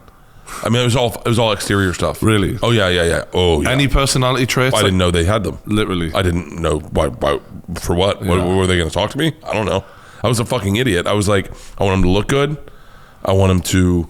I want to be attractive, sexually attractive. My dad cheated on my mom when I was in college, and I remember thinking. Maybe it's because she gained weight, like that's why she did it. So I was like, so I want to make sure that I'm physically attracted to the person. He said that. No, I thought it. Oh, really? I thought it, yeah. And I was like, I want to be really physically attracted to the person. That way you'll never cheat on them. I didn't realize that there were other facets of a relationship that would. I mean, if Leanne was here, she could light me up so fucking hard of horrible things I would say to her at times. Really? Like, oh my God, I remember we were taking a hike one time, and I saw a couple walking down, and the girl was overweight and the guy was skinny, and he was in great shape. And I said, just giving you a heads up, if you ever get fat, I'll cheat on you. And she was like, what the fuck did you just say? And I was like, just giving you a heads up, that's how it works. And she was like, all right, just so you know, you're fatter than I am. I was like, I'm just giving you a heads up. And so like that's the way my brain worked, and I think Leanne had to get me out of it and get me out of my own way of like old stereotypes, old tropes of what I thought relationships were. I thought everything was physical. I didn't understand a lot of things. I wanted the hottest chick in the room. I wanted perfect body. If I saw flaws, I would fucking fall apart. Really? Yeah. So you were real shallow. Very shallow, but very shallow. But young men are, you know what I mean? Like all young men are. Yeah. Do you think in a relationship there's a responsibility to sort of maintain your physical in the long term? Because now you're in your, like, were you 50 now? You just turned 50, yeah. Yeah, congrats. Okay, so you're in decent shape for what everyone says. Like you have a bit of a joke. 265 yesterday. Really? Yeah, bench 265. Yeah, I see you work out. So yeah, you look after yourself. Do you think that that's helped, like to maintain the relationship? So yes, but I don't think it matters. This is gonna be crazy because Leanne lost a ton of weight, and I didn't like what she looked like skinny. Oh yeah, you said that. I heard you say you kind of preferred her thick. A little bit, and that's not who I am, and ever been. But I remember saying to her, I liked her with a little bit of weight on her. It just was, her body was better. Like it was just like, I don't know. It's hard to explain. So, but I do like her working out. She works out every day roughly with a trainer, her and her best friend Sandy do. And what I love about that is, number one, I work out and lift weights so that I don't age and I can get out of chairs at 70. That's why I'm doing it, really, honestly. I don't give a fuck about, like I like lifting weights. I enjoy lifting weights, but I'm doing it so that I can stay healthy as I get older, and avoid injury. I think that's ultimately why I'm doing it. But for me, it rights my boat mentally, and I think it rights Leanne's boat mentally, and I think it makes you a happier person. Yeah. I mean, I said when I did the machine, I ran 4 miles every morning. Every morning I ran 4 miles through this park called Hyde Park in Serbia. It was right by Tito's house. Every day. And every day I didn't want to do it. Every day I was hungover and I was like, I just want to sleep. But if I got up and had a couple coffees and I'd walk up the hill to get to the top of the hill. And then when I got to the top of the hill, if I jogged down, I could run 4 miles and it was all roughly downhill. I know that sounds crazy, but the way that park's set up, it's like tilted this way. Uh-huh. So your uphill's very short. So you'd sprint your uphills, but then you had a soft jog. And then every morning I'd get in the car and get ready to go to work and go, I feel fucking amazing. To think I woke up at like a 6 and to know that I'm at a 10 right now. That's and that happens to me every time. I never want to work out. I never want to work out. But the second I work out, I feel fucking amazing when I'm done. You mentioned the machine. I've seen the trailer. Yeah. Loved it. Thank you. And it is the perfect way to carry on that story. You really good in what I see, and obviously we've only seen the trailer. You're a natural. What was it like to take that story on all those years later? There was so many levels of it. Very emotional, oddly enough, because it's a story I've told on stage now for probably 10 years, and I'm known for. And the day we started filming was the same day I flew to Russia, and the same day I started Florida State. Like my freshman year of Florida State was on that same day, and then the day I flew to Russia was on that same day. All these things happened in that same period, and I was like, "Oh, this is a good week for me." And so, I would find myself getting emotional. I loved the process. I loved all of it. I had so much fun doing it. Never thought I ever wanted to act in my entire life, ever. And I was vocal about that. Don't send me out for auditions. I don't want to be in movies. I don't give a fuck. And then I came back and I was like, I want to do everything. I want to do it all. I want to work with Jonah Hill. You're really good. Oh, thank you. But I loved it. I loved the process. It was very emotional because it is a true story. And so, there's a scene where I'm acting with another person was a real person in my life, and such a good actor. I just start crying, and they're like, "Oh, great emotion." And I was like, "This is very fucking real." I remember Mark Hamill and I have a moment. He's your dad, and he plays my dad. Yeah, fuck me. We have a moment where he's telling me he's proud of me, and I just start bawling, crying, and everyone's like, the close up was on Mark. Bert, I appreciate you being committed to the bit, but we need you to do that again. And I was like, don't worry. There's a moment. I don't want to give too much of the movie away, but there's a moment where I talk about being a dad and being the machine and losing myself in a really very real moment, And I had to do this scene probably maybe 10, 12 times. And I cried genuinely every time. An authentic set of tears that were, and it was like the coolest fucking scene, but it was it's such a great movie because there's so many different levels to it. It's funny as fucking shit, but it's emotional and it's a thriller and it's a fucking mystery. It's like there's so many. It's like the coolest fucking movie. That Peter Atencio did an amazing job. The people at Legendary are fucking amazing, and I'm in love with everyone at Sony for distributing it. So when I watch you, you talk about OCD and stuff like that, and I think how do you on a bad day go out and give people that Bert? Oh, so it's interesting. I can't remember. What was the day that I was really sick? And we were just here. We were just on tour. We were maybe Stockholm or maybe Greece, maybe Berlin. I forget where it was, but I was it was Berlin. I was genuinely sick. I'd been sick. Then I got food poisoning the night before, and I was on the plane, and I couldn't drink on the plane. I just felt like shit, had anxiety, get to the hotel, have a little bit of a nap, but I still feel like shit. Go to the club. I'm like, ugh. The second I get on stage, I am physically 100%. I feel no sickness. I start drinking beers, and it went away immediately. I don't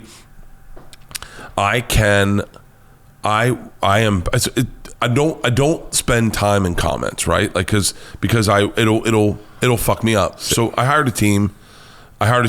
They post everything for me. I shoot all my own content, and I'll mess around. I'll post some stuff on Twitter that's fun, but I set it up on my phone so that I can't read Twitter. So I've made the print so small that I can't read it. So that way I don't read comments. But I'll send stuff like fun stuff like top 5 comedy movies, because I like stuff I like interactive stuff like that. But I remember one time, this was years ago, I got a comment that was the guy fucking nailed me. And I was and it fucked me up. And I was I was stuck in this place for a day. And then Leanne comes back and she was like, are you still thinking about that fucking person isn't thinking about you? They left that comment and walked away, and now you're sitting with it? And I was like, yeah, I know. She was like, honey, you need to go get on stage. I went to the store, got on stage, gone forever.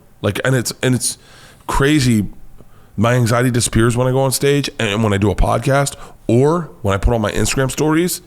Like the second I'm on camera, everything kind of fades away, and I'm like, I'm a little more genuine to who I am. Isn't it mad how comedians especially are like that more? Like you took Robin Williams and people like that who had all this shit going on in their darkness, but then you would never have known. I had, my first open water dive was at 90 feet. I used to be a diver. Oh, for real? Yeah, my job before this. Oh, what were you like doing? Deep sea diving. We're doing welding and stuff? Yeah. That's with the helmet and everything? Yeah. Oh, that's fucking I got intense. one of the helmets over there behind the camera, yeah. Oh, I couldn't do that. Cool. I couldn't do that. So our first open water dive, we did a couple of open water dives, but they were more training lessons at a shallower depth. And then our first legit dive is at 90 feet. And I have... Deep enough that you'll be aware of how fucking scary it can be. Yeah. Deep enough that you can't just go up. Yeah. That's the thing. Yeah. So it's thundering and lightning, right? We're in a tin boat. We're in a steel boat in Fiji. Oh, fuck. And you won't see the beginning. The top of the boat shows up at 40 feet. The mast. From visibility. Yeah, visibility. So I get in the water. Everyone gets in the water, and immediately I'm like, everyone starts to descend on their own. I go, are we all going to do this together as a team? Like, are we going to hold hands and do it? Like, where the fuck is everyone going? And I'm just looking. No one seems like they're anywhere else. Yeah, they're bombing it down. Yeah, and I start to descend and have a moment of clarity where I realize this isn't what I want. Like, I don't want to, nothing I want is down there. Everything I want is upstairs. Pizzas, beer, all the stuff I want is above the water. Nothing I want is below the water. Yeah. And so I start coming back up. And my instructor, a very sweet Fijian woman, just comes over and goes, "You okay? Okay?" And I was like, "Yeah." I said, "I'm having a little bit of panic." And she goes, "Just breathe." And then grabs my BC and starts deflating me.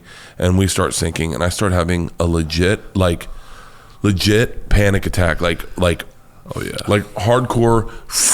Everything comes in. I'm panicking, breathing. And my cameraman, John Mans, who's with us in London, comes up with a camera and he starts filming me. And the second the camera comes over, my panic goes away immediately. And I'm like, "I'm doing okay." And he's like, "You good?" And I was like, "I'm good." And he's like, and I'm looking around and I go, "Where's the mat?" And he's like, "Down there." And I'm acting like and I get pulled out. I get down to the bottom. And we fuck around and we swim around the boat. But anytime I feel panic or my brain, I just go find the camera and I'm like, "Hey," I take my regulator out and I'm like, smile. And my brain's very clear the air. And then, of course, run out of air at 90 fucking feet. 90 feet, I'm breathing like crazy. Oh, yeah. Instructor comes over, looks at my thing and is like, "You need to go up now." And I was like, "Huh?" And she was like, and I'm in the red. I'm like, "Oh, I've been breathing like crazy." And we were supposed to stay at 70 feet. I dropped down to 90 feet the whole time, which cuts all your time in half. Yeah. And so we have to go up. And now I'm running out of air going up. And I'm like, I just got to find the camera. If I find the camera, I'm not going to die. Wow. And so I'm just looking for the camera. My buddy John Mann swims up and I'm like, "Okay, running out of air." And everyone's like, "What?" And I'm like, "We're going to be fine." And I buddy breathe with my instructor. We get to the top, we got to sit at 15 feet for 5 minutes or whatever. Yeah. So they bring a fucking squid down with all the fucking things on and I'm breathing off that. I'm like, "Okay." So we get up, I go, I did it. And I persevered. I'm like, "All right, I'm going to get in the boat." And my instructor goes, "You have one more dive." I go, "What?" She goes, "You have one more dive. I need to take you to 30 feet for 5 minutes, and then you can get your instruction, your certification." And I'm like, "So me and you are just gonna go sit at 30 feet, no cameras, no nothing?" The longest 5 minutes of my fucking life. I was like, oh, but the second, and that's nothing will make you panic more than being underwater like that, for sure. Sometimes it's someone explaining it to you, and they go, "Next time you're next to a 9-story building, look up," and that's how much water's on top of you. And I remember just being like, and I remember we were in Denver and I was next to a 10-story building, and I was like, all that water's going to be on top of me, and it just fucked me up. Yeah, I've seen some of the baddest motherfuckers panic underwater. I've panicked underwater. Really? Yeah. Especially if the tide's ripping everything and you're feel like you're losing control. Like that, I think for anxiety sufferers, not being in control in nature is the worst feeling. And like lightning, underwater, that's the type of shit that will trigger it. We went swimming with whale sharks in Japan, and I got down there, and they're like, we're gonna be down there for 40 minutes, and I was like, cool. And then 5 minutes in, all I could think was, I have 35 more minutes of this. 35 more minutes, and I was like, and me and the sharks looking at me like, I'm not going anywhere. And I just remember going like, I need a camera. I need someone to talk to. Like, this is fucking killing me. Wow. Yeah, I used to take Xanax whenever I got panic attacks. I don't have to take Xanax, and I found the less I drink, the more manageable my anxiety is. I know that, and like there's certain foods, like I cannot eat spicy foods because my stomach dictates my anxiety. I find certain alcohols are worse. Like wine fucks me up. Really? Red wine is a downer. Like I feel my most depressed the day after being on red wine, whereas whiskey, I can fucking go all night and be pretty cool. Really? Yeah. Apparently it's full of preservatives. Sulfites. Yeah, sulfur. Okay, yeah. So that's why I don't know if they're sponsors of you, but Fitvine, have you ever heard of Fitvine? No. They're fucking awesome. Oh, really? Because they have no sugars, no sulfites, no tannins, all the toxic shit that gets in your body that gives you the hangover, that they have none of it, and that's the same as Serbian wine. So I drink a bottle of Serbian wine every night because it's like cheap wine. I don't mean cheap, but like no one in Serbia has $40 spent on a bottle of wine. Aye. So they make home wines that are a little less complex, but a little healthier. And that's why I could run every morning. Yeah, I love how we're swapping alcoholics. Let me tell you something. Yeah. Tips. Yeah, fucking listen to this, Huberman. So, but yeah, I've fine tuned it. Even though I can say that, and man, it's so funny. So when we fly, everyone meets at my house. I only fly now to do the road really. So everyone will meet at my house. Peter, Mans, my cameraman. And then the other comics, and then my trainer Lacey. We all meet at my house. Man, like fucking clockwork. It's insane. I'll be fine all day. The second everyone starts showing up, I start having I get blinders on, my stomach hurts, I feel physically ill, my head feels tight, I'm like, my butt starts sweating, I gotta take a shit or something, like, and then Leanne's like, honey, this is normal. This is what you're going. This is normal. And I'm like, this is crazy. Like, it doesn't make sense why this happens. It doesn't happen when we get in the bus. We're in the bus the other night driving in the middle of the night, hitting so much bumps from fucking Birmingham or whatever. Just if that was a plane, I'd be losing my fucking shit. Losing my shit. I have had such anxiety on planes. I one time grabbed a black woman's hand and started holding her hand. And I was like, I'm so sorry that I have to do this. And she was like, it's okay. It's okay. You're going to be fine. I'm like, I wear sunglasses when I fly because I will cry. I will start crying. Oh yeah. And then I give up every time I go through the same thing. Especially if I'm sober, like during sober October, I give up and I go, what the fuck? Why can't I what is wrong? I look at people reading a book. I go, so you're just going to read a book into the grave? Like you're going to die reading a fucking book? Like we're all, I think. Do you visualize the plane going down? Do you imagine it? I wait to just hear a, and then I'm like, well, that's what you feel, or like a, like fuck. I wait for it. I think about it. If I have 1-2 drinks, doesn't happen. Just, and then I'm like, I'm fine. I'm gonna take a nap. I take something called sertraline, which is like an antidepressant, but it helps you with your anxiety as well. Really? It just takes the edge right off of life. Well, here's the problem. I think my anxiety helps me create. So like my favorite feeling in the world is hungover as shit with a cup of coffee in me. A little bit, a little shooting everywhere. And creative people are always like that. I love my wife calls it fire and hot. And I've had some of the hardest laughs early in the morning, hungover with a cup of coffee. I've been so creative. I feel it's like when I write in my journal or I go out and do my gratitudes and get morning sun, and I just feel like I love that energy. It's Isla and Georgia both have anxiety. Georgia, God damn it, man, that kid's. Leanne was really smart. She watched me go through anxiety, and then second Georgia got her first panic attack. I was almost like, a part of me was like, it's like almost like going, like seeing your kid wearing, if you're a Yankees fan, seeing your kid walk out in a Yankees jersey, and you're like, You're me. You're one of the. And I was like, but then the other party was like, fuck. It's not the Yankees. It's like being a Brewers fan. You're like, oh, great. You're going to be rooting for the losing team for the rest of your life. And I remember Leanne was like, it's nothing. And I identified it was an anxiety attack. And I said, oh, baby, you're having a panic attack. And I said, I was having a drink at the time, sat with her on my lap on my recliner. And I said, hey, this is what I have. This is what I go through all the time.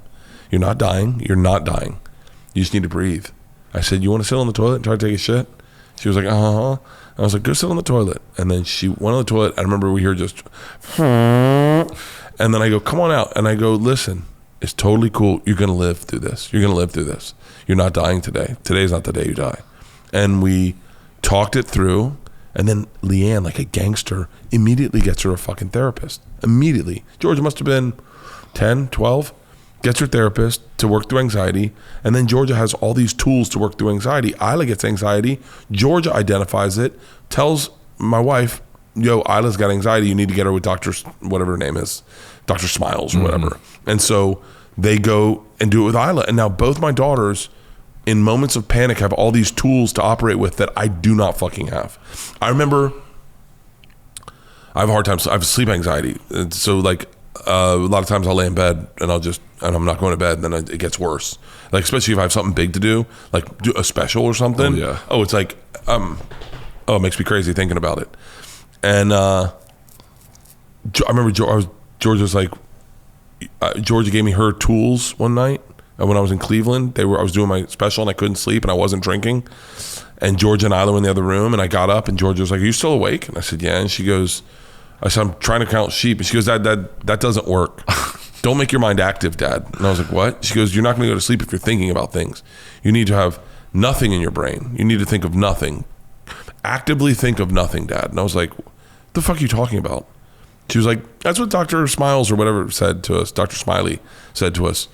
To actively think of, Dad, try to clear your brain. Try hard to not think of anything. So I went in the bed and I'm like, I'm nothing. I'm thinking nothing. And then you're laying there and all of a sudden your brain goes, horses wearing cowboy boots. You're like, what the fuck? And you're like, oh shit, I think I'm falling asleep. And then I'm like, oh my God.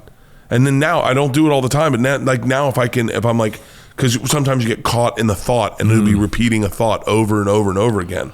But so yeah, Leanne identified it with the girls, and now the girls are fucking gangsters. You can still see, like, they're still growing and stuff, but yeah. Did that moment make you feel like a good dad when you first identified it? Did you feel useful? There's only a few times I felt useful, teaching them to ride bikes, teaching them to swim, and when they got anxiety attacks. No, because I was really visualizing that. Yeah. And I thought, I bet you felt like a good dad. I felt like a great dad. I have a list of times, and Georgia would know, that I was like, that I didn't. I mean, the best dad thing I ever did was, this is the best dad thing I ever did. Georgia, in LA, you turn 16, you can get a car, but you can't have people in your car until you're 17. So Leanne pulls up at a fucking light, and Georgia's next to her in her car with fucking 9 girls, and they're dancing in the car. Leanne sees it, waits, calls Georgia. They're at a light, calls Georgia. Georgia's like, everyone shut up. She's like, hello. And Leanne goes, look to your left. And Georgia looks and goes, and Leanne's like, I'll see you at home in 5 minutes. So she calls me, and I go, all right. And I realized in this moment, what I've been doing is what my dad did. My dad would take his energy up to here, it would shut me down, and then I would try to course correct based on his energy. So I was doing that with Georgia. I'd get mad, I'd take it up to here. I'd raise my voice, I'd fucking be, God damn it, what the fuck, Yeah. And in that moment I realized I'm setting her up so that all she knows is I go to a level 10. So why wouldn't she lie to us? Why wouldn't she lie? 'Cause she goes, if I lie, well, I have a chance of getting away with it. But if I get caught, he's going here anyway. Yeah. And so I had to teach her that I had different levels of how I dealt with her.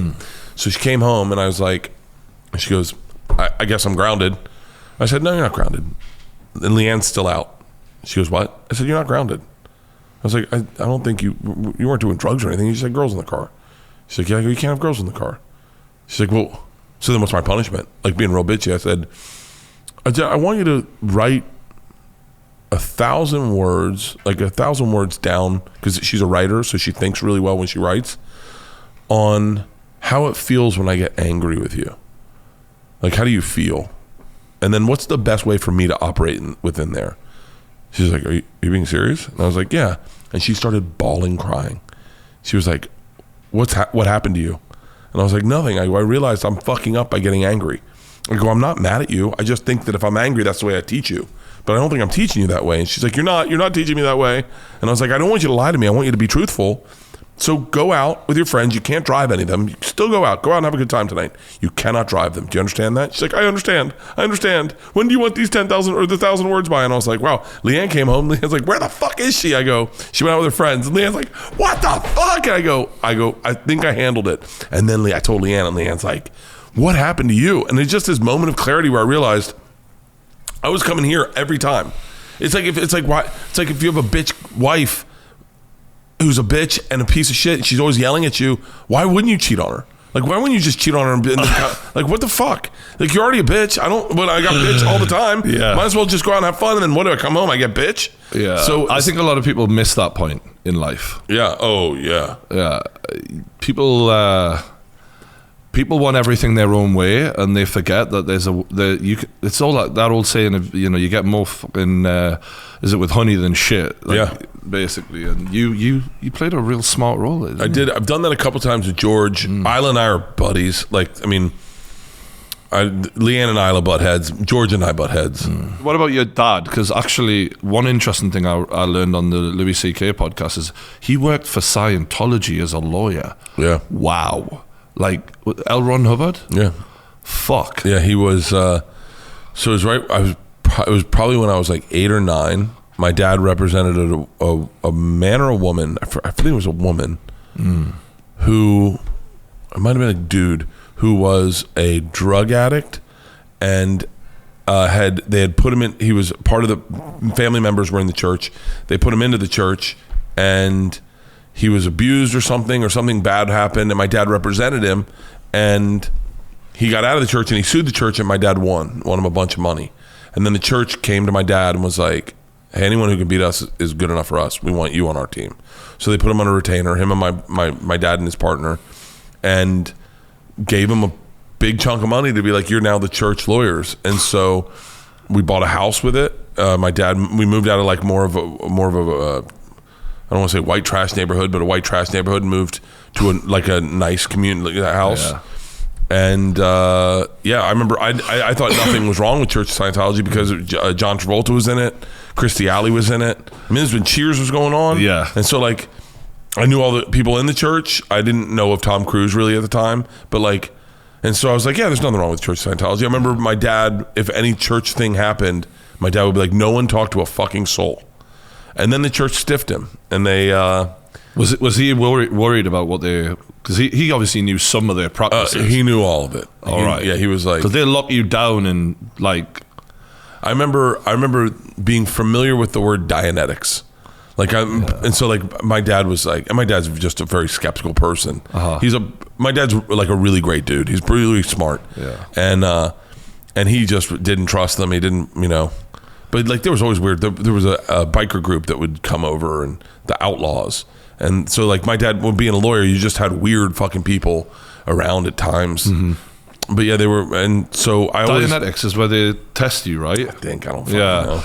And did you have Leah Remini talk about this as well? Yeah, Leah Remini was on The Cabin. She did an episode of The Cabin, but we had to get rid of the episode because we had a. So that's a long story. That is such a funny way of ending that. Yeah, it's a long story. It was a long story, but yeah, Leah Remini was on, and I was like, yeah, my dad was the lawyer for the church, and then I didn't realize, it's a really hot button topic. Oh yeah. She had a hell of a time. She had a fucking hell of a time. Yeah, because she was the one who spoke out early, and yeah. My wife went to an acting school that the church runs. The Church of Science. I shouldn't say the church like I'm one of them, but like the Church of Scientology runs, right? So my wife used to have this best friend who was a fucking lunatic, like a real broken woman, and so my wife and her go to acting school, and the Church of Scientology runs it. Church of Scientology has a few like Look, it's like the fucking Liver King. They're gonna, some things are gonna make fucking sense, even if they're fucked up and they're crazy and they're not lying to you and they're not telling you the truth. The Liver King had some good fucking points. He did, right? Now clearly he was just going about it the wrong way, but like he had good points. Yeah.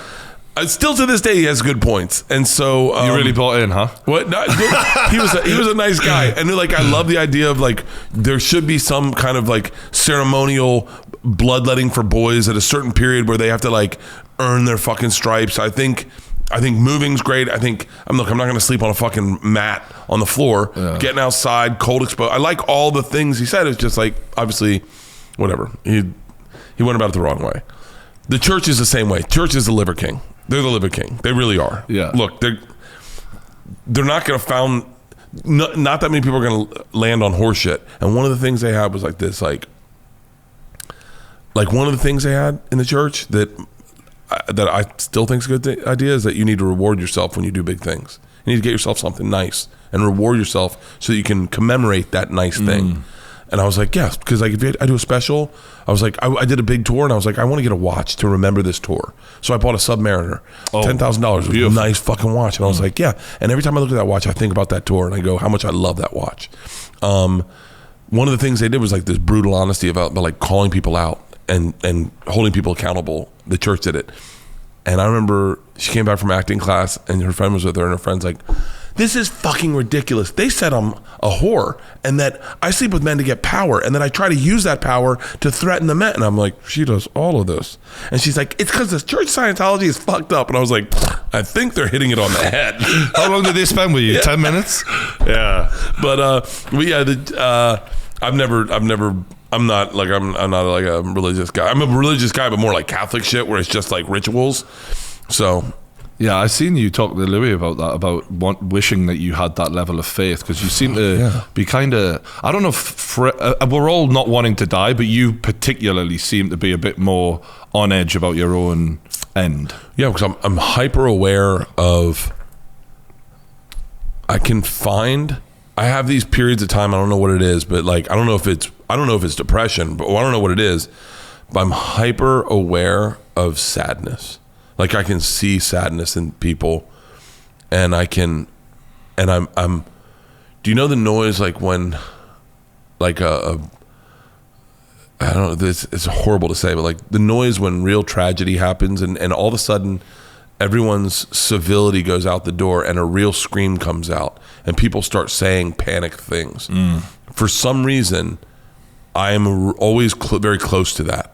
I'm very tuned into that, and I will wake up. I did it this morning, and I think at one point it goes dark, and then I no longer exist, just like I didn't exist when Charlemagne was around, and it guts me. It guts me. I mean, it gives me like a that kind of feel where you're like, God damn it, let's get this feeling out of here. What the fuck is that? And so it would be nice. It would be very nice if I could find the thing like Scientology. I'm being dead serious. If I could believe it, and go, yeah, a spaceship will take me away one day. Like if I could believe that, I would fucking pay. I'll do whatever the fuck they want. I'll give them the money. I'll fucking hang out with. Yeah, a spaceship will take me away one day. One day, a spaceship takes us all away. There you go. It's fine. I met this girl. I had this girl. Rogan had her on the podcast. She's beautiful, beautiful. She was like a CNN journalist, and then she became like a psychedelic adventurer. She had this ayahuasca trip, and it changed her. She had anxiety, and then she no longer had anxiety. She came to my house. She goes, yeah, this is just a skin suit I'm wearing. As soon as I'm done with this skin suit, I'm going to get a new one, and I'll probably go to space. And I was like, she's out of her fucking mind. Yeah. But I was like, I would love to be out of my mind. I would love the confidence she just said that with. One day I get a new spacesuit. Have you done ayahuasca? No. I have a hard time eating mushrooms. Yeah. I have a hard time smoking too much weed. Like I don't have control over it. I can't imagine being like, I guess I'll let the snake eat me, and then just on ayahuasca. Fuck that. There's so many fucking risks. It's like, what if I'm allergic to like something in the thing, and then I'm really dying? Like I don't know. I can't. Do you also need to hold on to who you are? Do you feel really attached to that? Because I remember you saying on Louis, I feel special. And I like that. Yeah. I like that you said that. I do. That's why I don't want to die. Like, that's why I don't want to die. I feel like I'm special. I don't understand the people that don't. Like, Rogan doesn't think he's special, right? He does not. He does not. And then he'll say, just so you know, you're not special either. And then I will look at him and go, just so you know, we're both special. And you're more special than me. How do you not feel that? I love that shit. I remember him telling me I wasn't famous one time. And I was like, he goes, bitch, you're not fucking famous. And I go, I'm kind of famous. And he goes, you're not famous because he goes, I know you're not famous because I know I'm not famous. And I was like, motherfucker, you're very famous. I go, you're famous enough that my dad knows who the fuck you are. I was like, what world do you live in that you don't? I go, fucking Ari's famous. Like, what the fuck? So yeah, I definitely feel special. I've always felt special. Do you think you have narcissistic tendencies? I'm sure. Leanne says it. I'm a soft narcissist. Yeah. Like I would never hurt anyone, but I do have like fuck. I remember one time when I was a kid, we were at church and my dad, and I just dropped to my knees and started praying. My dad's like, what the fuck? And I was like, nothing. And he goes, what are you doing? I go, I'm thanking God. And he goes, for what? And I said, all my God-given abilities. And he goes, like what? I said, athleticism? My dad goes, you're not that great of an athlete, buddy. I go, okay. And I was a kid. Like, I believed my dad had the hardest time raising me because I remember when I was in Did you believe you were destined? Oh, yeah. I was like, sports, definitely my thing. Like, I'll be the greatest baseball player that ever played. To be fair, Rogan said you'd be a hell of an athlete if you weren't such a drunk. Yeah. I heard that. That's my favorite. My favorite is to under promise, over deliver. I think I do that with everything. Hey. Under promise, over deliver. Every man out there, that's a line to live your life by. Yeah. Especially with women. Yeah. Yeah. And then the best is let them think nothing of you and show up like a fucking gangster. I remember when we played tennis, me and Tom had his trainer with him, his wife, his kids, cameramen. He's had everything.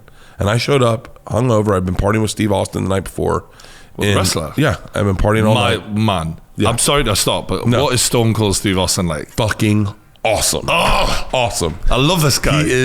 He does not let down. Yes. He does. Yeah, like he's just there and he's like, You son of a bitch. Yeah, he's the fucking best, dude. Love it. Wasn't drinking at the time. He wasn't drinking. Yeah. And I said, that sucks. And he goes, why? I said, I just wanted to drink with you. He goes, then we drink.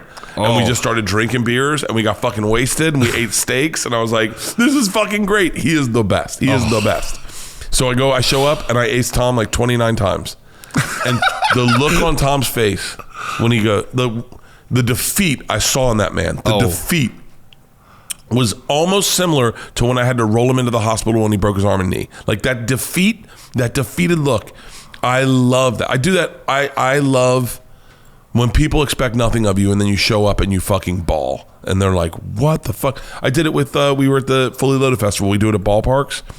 One night, I'm hammered. We're all sitting there, and the team shows up. We're taking down the stage, and the baseball team, shows up, and they've been at the show. And then one guy's like, I heard you used to play baseball. I said, I did. And he goes, well, let's see if you can hit one out of the park. And I was like, okay. And Attell's like, I bet he doesn't hit one out of the infield. And I was like, Dave Attell, I'm about to take your money.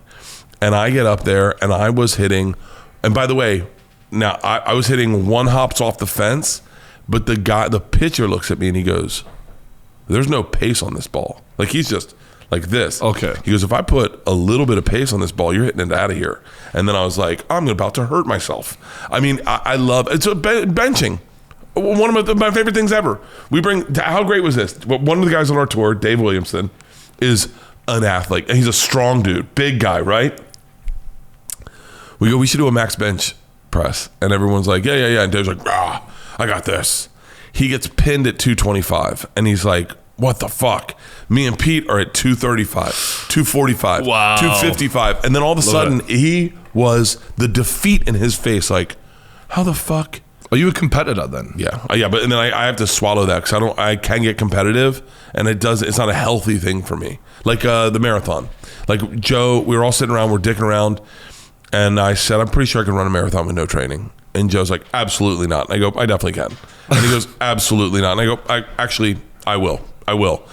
And I ran the LA Marathon with no training. I partied the night before, showed up at 5 a.m, registered, a month before, showed up at 5 a.m, and ran the LA Marathon in 5 hours, 33 minutes, and 33 seconds. I ran it for the fucking moment where Joe looked at me and goes, "You ran the LA fucking Marathon with no training." The moment that, I guess, one time Joe and Cam and Ari were all together. Yeah. And Ari's like such a shit stirrer. Yeah. And he's in the back of the car and he's like, "Hey, Cam, man, did you see what Bert did?" And Cam's like, "He ran the LA Marathon with no fucking training." And Joe's just shaking his head. Those moments, I think those are better than the guy that busts his ass in the gym all week. Yeah. Turning up and like showing people that they never thought you could do that is such a good feeling. But when you talk about destiny, I'm thinking, you had your whole life feeling like you were special, but then when you don't end up feeling special, like in your late 20s, feel a bit of it's almost harder to go through that. Yeah. So when it all turned out well for you in the end, was that feeling like, I knew I was special? No. There was a moment where I had to realize I wasn't. I got off at stage at the store. I wasn't passed as a paid regular. I was 43. Everything was kind of falling apart in my life at the time. I fired from Travel Channel. We were supposed to do this big tour. Tom and I were supposed to do this tour with Joey Diaz, and everyone was on it. Fluffy, Sebastian, Dane, everyone was on it. And then they kicked me off, not just pulled me off. And I remember telling Tom, I was like, "Yeah, it sucks. I'm not doing any of the dates now." And Tom's like, "That's a lot of money." And I was like, "Oh, it's only $2,000 a weekend."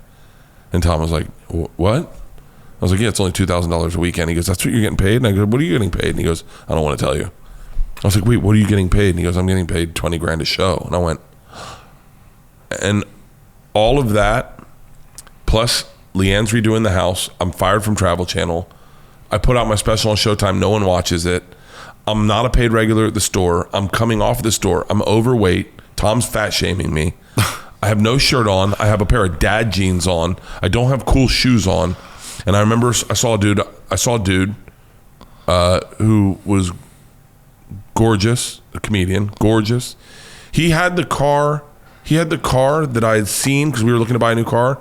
It was the one that they had in the showroom. He had that car. The one in the showroom, the Audi, he had that car. And he had a girl with him who was one of the most beautiful women I've ever seen in my entire life, and he was ignoring her, standing outside his car texting, in clothes that looked like he was about to go to outer space. Like it was like fashion clothes. And I realized, this is who I am. Like I'll never be that guy. I'll never be with that girl. I'm this guy who's overweight, and it could not happen. It may not happen for me. And I remember having that moment a few times, and then I was like, I don't think that's my story. I remember just being like, I think I can bust my ass. I think I can outwork everyone. I think I can come up with, I'm just going to fucking double down on me. Mm-hmm. And I started leaning into the fat shaming stuff, and then posting videos and doing workout videos and editing and focusing on my Instagram and like really focusing on my podcast. And it was all the same time that Joe and Tom and everyone was like, you should get away from your Travel Channel stuff, and all that stuff kind of culminated. And then the real moment of clarity I had was when Tom and I were doing our fat shaming. The person who didn't lose the most amount of weight had to lose the beard. And I remember talking to Leanne and being like, "I'm worried I'm going to lose my beard." And she goes, "So what?" I said, "What do you mean?" She goes, "It grows back." And I was like, "Yeah." And she goes, "Bert, who do you think people are going to Google more when you go to this weight loss challenge? The guy that lost the beard or the guy that won the challenge?" And I was like, "Oh, everyone's going to want to see what I look like with my fat face." She goes, "If you're talking content, that's really good content." And I was like, "Really?" She goes, "Don't stress about this weight loss thing. Lose weight, have fun. It should be fun. You're not a fucking bodybuilder, you're a comedian. And if you lose, you're going to look ridiculous, and everyone's going to Google you, and you'll probably sell tickets." And I went, and I remember that's the first show I did, January 10th. I sold people were coming to my shows to see what I looked like without a beard. Like they were like, and then I'm a real comic, so I'm doing great comedy, and they're like, "God, this guy's fucking hilarious." And then at that moment, that 6 years ago, I chose to move my life in the direction I wanted to be in. No boss, no one. I did everything my own. Everything was like, I'll do it all edit it, I'll post it, I'll do everything on my own. I'm good. And I took control of my career the same way Rogan did. When Rogan got kicked out of the fucking store and he wasn't allowed to come back there, and he was like, fuck it. I'm starting a podcast. I'm going to do spots. I'm going to do the road more. I'm going to do my podcast. I'm going to focus on my stand-up. I'll do the Ice House. Those moments of like struggle, I think, are such a great opportunity to reassess and rebuild. And there's nothing more motivating than wanting someone to go, God, I was wrong about him. I have a list of short list of names of people that I wonder if they're going like, fuck man, we really dropped a ball on that guy. That guy actually was more than I thought he was. So I think, all of that, it's funny, I look back at that time in my life and I look very fondly on it, towards thinking of it. I would never want to do it again. I would never want to do there again. I mean, it's terrifying. I remember it was Christmas time, and I was like, fuck, like, what if this is our last good Christmas where everyone gets good presents? Like, I remember, like, there's really creepy thought. That's the thing I talk about when I think of, like, I'm tapped into sadness sometimes, like, where I think real things, like, what if this is our last good Christmas? Oh, fuck. I mean, I haven't been able to buy a house without thinking I'm dying. Like, I go, I wish I'd get to live in this house, but I'll be dead by the time we get in here. I think of that all the time. Yeah. So those rock bottom moments, they feel fucking horrendous at the time, but then you look back at them, you're like, wow, that was the real door opening moment that I didn't realize. Because it forced you to become a better version of who you are. There's nothing better than, like, I remember being like, I'll just post this video. And then I was like, if no one watches it, they're already not watching it. I remember it was a video of me going, like, I was getting a cup of coffee. I go, a lot of people ask me, I was the stupidest fucking video. I go, a lot of people ask me how I get on how I party, but I can get on the treadmill the next day. It's super easy. I go, it just starts with music, and I hit Midnight Special by Creedence Clearwater. Let the midnight special shine a light on me. And I just go, you got to feel the music, Tommy. And I'm just taunting Tom. And I get on the treadmill. I go, dance your first couple steps. Let the midnight special. And then I start running. And I go, I'm coming after you, Tommy. Like, I was like, I didn't think anyone was going to see it. I posted it. I do my workout. I get off the treadmill. And the first person that called me was Rogan. And he was like, what is that fucking song? I go, the one I just posted. I go, Midnight Special. He goes, dude, I've been listening to Creedence in forever. That's fucking awesome. And then I looked, and it had like 10,000 views in like 30 minutes, which was big for me back then. And I was like, whoa. And then all of a sudden, it had 100,000 views. And then someone was like, hey, we want to add shows. And I was like, what? And then I just was like, oh, you can get paralyzed by overanalyzing things. Just fucking do it, post it. Who gives a fuck? You know, my first podcast I ever did, Tom just walked in, hit record, gave a mic to Joey, my dad, him, and me, and he goes, this is your first podcast. Do not edit it. Do not do anything. Record it, upload it, post it. And I went, for real? And he goes, do not. He's like, you're overthinking this. And I hit record, posted it. Now I've been doing podcasts for fucking 10 goddamn years. But like that overanalyzing shit, I think it cripples people. Like, for real. Especially comics. I watched a dude, love this dude. Got a new special on NBC, Sean Patton. Fucking hilarious dude. Right when Stories came out, we're in Salt Lake City, and I've been blowing up on Stories. I've been using the Instagram Stories a lot. I'm selling tickets to it. I showed it Sean, and Sean's like, yeah. And I watch him try to make a story about making a cup of tea, right? And so he gets his phone, and he like makes the tea, and then he hits it, and he's like, okay, no. And I'm sitting on the couch, and I'm recording him do his stories. I'm recording him. I put like 15 up of his outtakes of the tea. He never posted the video of him taking the tea. Never posted it. And I had 150,000 views. People were losing it on him trying to make the tea. And he never posted the video. And I was like, that's the thing. There you go. You can get caught up in so much of the bullshit that you just don't post anything. Well, fuck it. Let it suck. Let it suck. You gotta fail. You hung up with Conor McGregor recently. Yeah. In Dublin. At his pub. What was that like? Caught me off guard. I did not expect it. I was taunting him the whole week. I was like saying, well, if I see him, I don't care. I'll slap, whatever. Just talking shit because he didn't think I'd ever run into him. Yeah. And so then someone's like, you just got to go to the Black Forge Inn. I go, we'll go there. Fuck yeah, we'll go there. Take some pictures. I'll tag Conor McGregor. For me, it's about like just tag him and people are like, yeah, but it's fun. It's fun. So we show up, and the second we show up, everyone's kind of hustling around. And I was like, wow. And there's a Bentley in the front, and I'm like, well, fuck. Someone's Bentley's here, and I'm like, I bet they park it out here every night, so people think he's in here. That's what I thought. So we walk in. The manager grabs me, and he's like, come on, we got your table ready. And he's like, and I was like, oh, thank you so much. He goes, you want to meet the boss man tonight? And I was like, well, yeah. I don't want to say thank you to whoever. And he's like, because we can make it happen, but it's got to happen quick. Everyone get your cameras out. And I was like, wait, who are you talking about? He goes, Conor. And I said, what? And he goes, he's right there.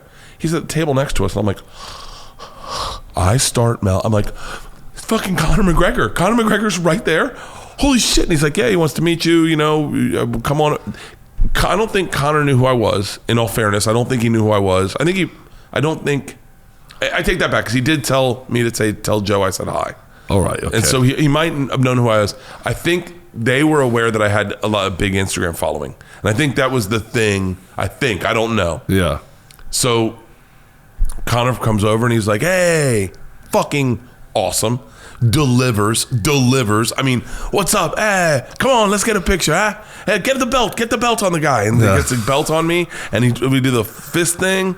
And then he's like, what are you doing in Ireland? And I'm like, I did the O3 Arena. And he goes, really? I said, yeah. He goes, sell it out? And I said, yeah. And he comes in close. He goes, me and you sold out the O3 Arena. And I said, immediately makes it about him. I love it. You two just trying to have a conversation would be fucking hilarious. He goes, me and you have sold out the. I go, we did. And then I was like, I'm taking my shirt off. And he goes, okay. And I rip my shirt off. I take another picture, and he's like, ah. And then he was the coolest fucking guy.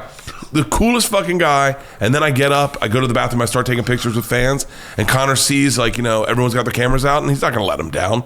He comes down, we take pictures with a couple people, I do a video with them, and then I was like, I pulled him aside. I was like, dude, thank you. This is such a big. I go, you have no idea how much joy you gave me to watch you fight. It was so much fun. Yeah. It was like my treat when you'd fight. Because I had someone to root for, and I had all your old school shirts. And he was just very generous. And then, his mom came up. She was like, can I get a picture with you? And I was like, fuck yeah. I think his name's Maggie McGregor. Yeah. And so took a picture with his mom, and we just had a fucking blast. And then had a great fucking steak. I had a great goddamn steak at that place. It looks nice, to be fair. Like, it was great. It was amazing. I was shocked there weren't more people. I don't know if they weren't letting people in, but it was like it was evenly filled, meaning like everyone was at a table. No one was crowding. No one was gawking. No one was taking pictures. It was like evenly filled. Did you try that? Like the Guinness? Proper 12? Yeah. No. I tried his stout. Yeah. I had his stout. I loved it.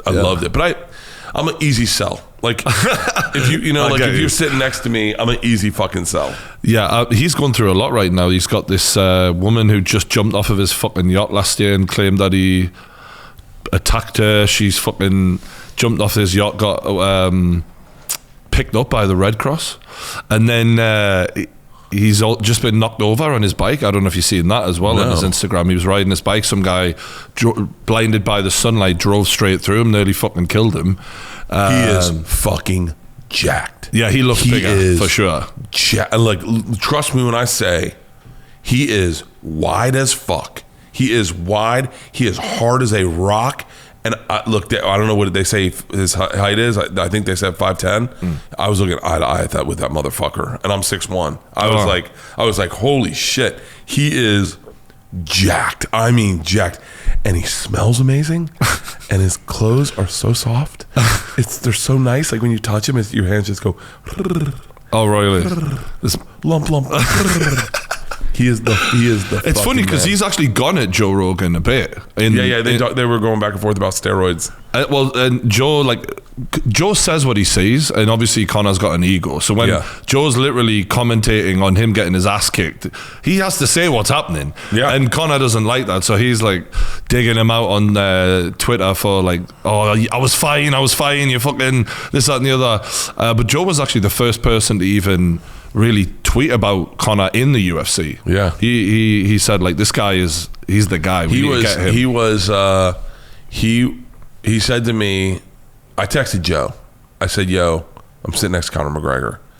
And Joe's like, of course you are. and he's like, tell him I said hi. And then Conor came by and he's like, tell Joe I said hi. I said, Joe just texted and said to say hi. And he goes, tell him I'll see him soon. See him real soon in the ring. And I was like, oh, I guess he's coming back to fight. Yeah. And so, of course, I texted Joe and then I texted them the pictures and they're like, and then Joe's like, of course you took your fucking shirt off. Yeah, Conor McGregor was awesome, man. I think we're having to wrap it up now, so I'll ask you my last question. Shoot. Which is, we've talked a lot about you today, so it's a good one to end on. How would you like to be remembered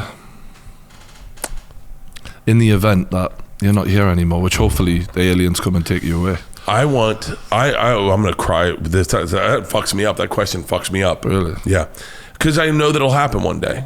And I want to be remembered. I want to be remembered. I think you made sure that that'll happen, bro. I'm trying my hardest. That's all my life is that I just want why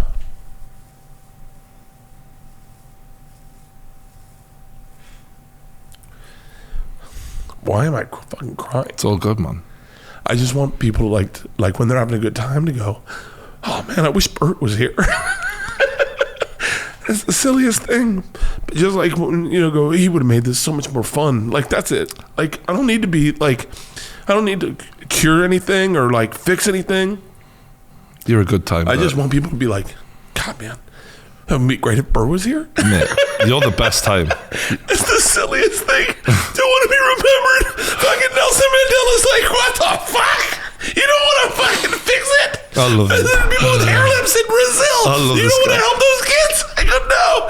I just want people to go, Bert would have gotten us shots.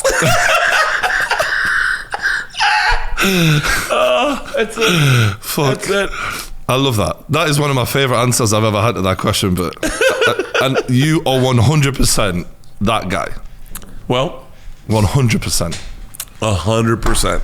Ladies and gentlemen, Bert Kreischer on the True Geordie podcast. What a legend. We love you, man. Thank you. Thanks brother. very much. That was great. That was great. Love it. Cheers, brother.